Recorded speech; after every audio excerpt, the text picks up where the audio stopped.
Fitiavako atolotro anao raisoreny foko ka anjakao ka azo toerina fa izy ty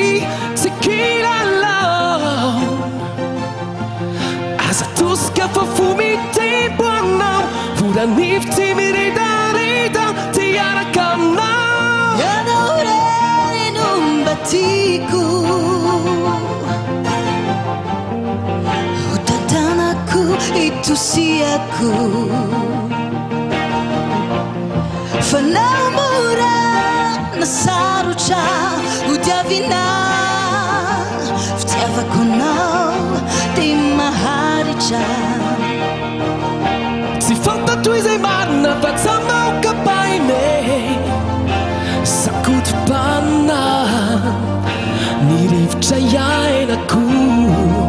tomanitra anao aho tsy fantatro izay marina fa tsamao kapaine sangotom-panina ny rivotra iainako tomanitra anao aho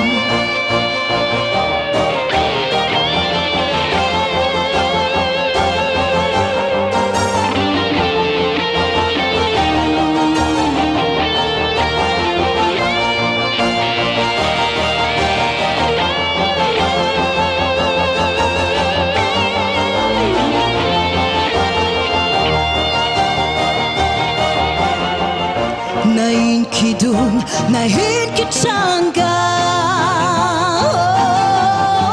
na isang rivotra na vangge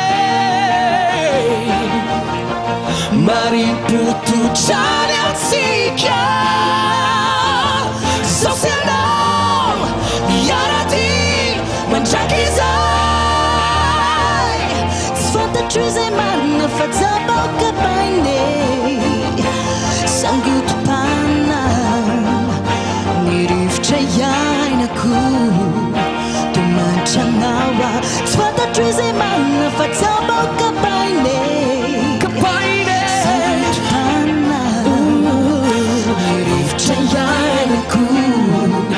tomanitra anao aho fitiavako reny efa meko anao if I make one out Fitiavako reny efa meko anao if I make one out efa meko anao